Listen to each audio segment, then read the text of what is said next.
Week 5 NFL. Let's talk Sunday night football. The New England Patriots and the Buffalo Bills in prime time. Buffalo will be an 8-point favorite. The total sits at 48. The Pats come in with a 2-2 record. They're coming off a 42-13 home win over the Carolina Panthers. And I had a look at the box score. That was a crazy box score. Carolina outgained New England 326-307.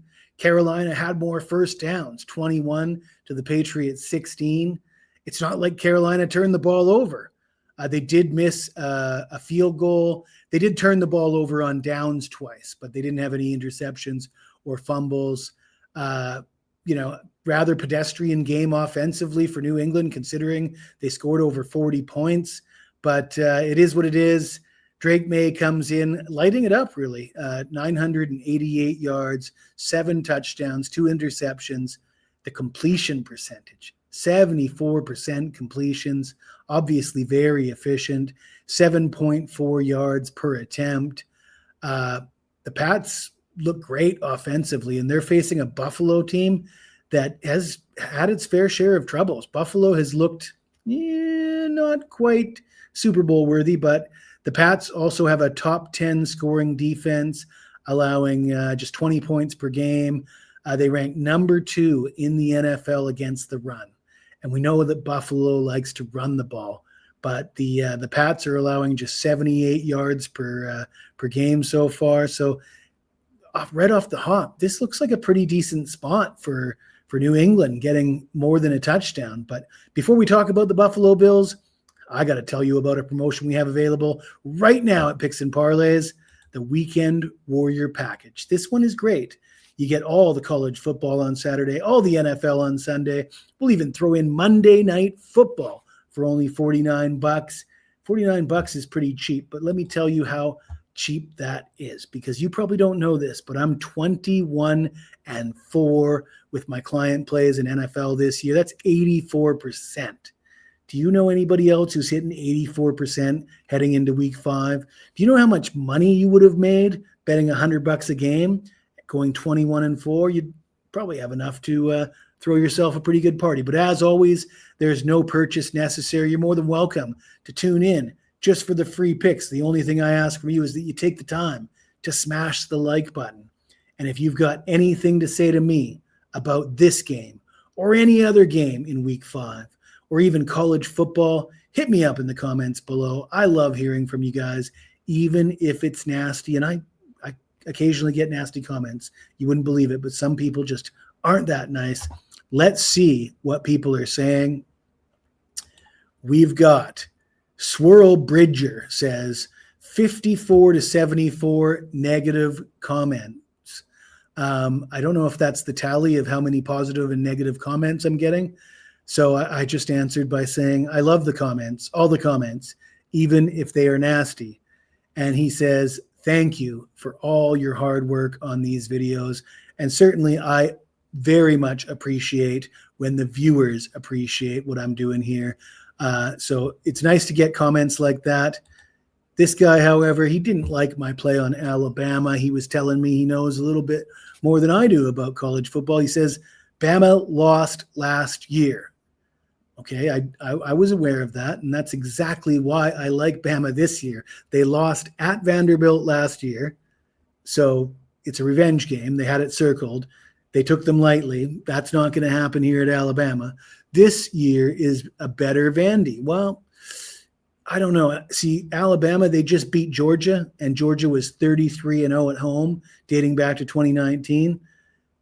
What did Vandy do that would equal that accomplishment? I mean, they did beat a South Carolina team with a banged-up quarterback. Sellers went out halfway through that game. All the experts talking about that they had this game circled. Well, they did. I mean, to be fair, Vandy covers. Haven't seen one capper on Vandy. That usually means bad news for them. Okay, well, these comments to me, he could be right. Vandy might cover. They might. But it won't be because of what he said. His analysis is, let's say, it's the analysis you'd expect from a fan and not an analyst. So That's my opinion, and I'm sticking to it. But let's get back into what you guys came here for, and that is Sunday Night Football. Let's talk the Buffalo Bills. They're 4-0, but they don't look like a 4-0 football team, do they? I mean, they just barely beat the Ravens in week 1, and the Ravens are a dog at home to the Texans this week. Buffalo's off a 31-19 win over New Orleans. They failed to cover in that game, and they failed to cover against Miami in their previous game.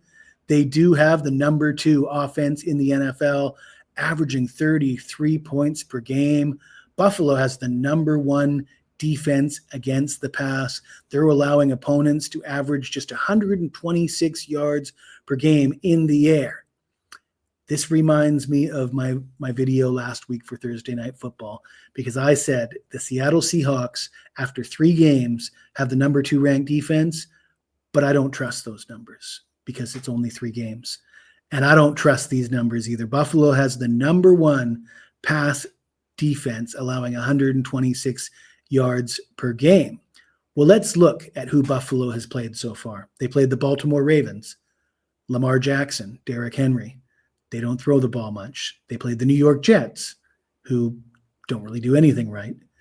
They played Miami, a team that can't get out of its own way, and they played the New Orleans Saints. So quoting their pass defense stats, I think, would be misleading at this point in the season. And like I said, you got Drake Maye coming in completing 74% of his passes, averaging 7.4 yards per attempt. His touchdown to interception ratio is good. I'm going to lean on that. I'm going to believe more what I see in those stats than I believe in this Buffalo number 1 ranked defense against the pass stats. Now, Buffalo, number 1 rushing offense, averaging 164 yards per game on the ground. Problem with that is they're running into the number 2 ranked rushing defense that allows 78 yards per game. All this adds up nicely to me to take the points with the New England Patriots. I do have a player prop as well. Ramondre Stevenson, 31.5 is his rushing yards total. So I like over 31.5 rushing yards for Ramondre Stevenson. He hasn't been great. To be fair, he hasn't been great, but I just think this is a good spot. Buffalo does have the number 1 ranked passing defense. They've been giving up yards on the ground like crazy. I think that this is a good spot for New England to try to run the ball a little bit. And 31.5 for your RB1, even though he hasn't been that effective so far, is just such a low number. I like it. So we're going to take the Patriots plus the points. We're going to take Ramondre Stevenson over 31.5 yards. We're going to hope to hell that we win both of those bets, or at least one of them. If you like this video, smash that like button, subscribe to the channel. If you've got anything to say to me, leave a comment below. I'll make you famous.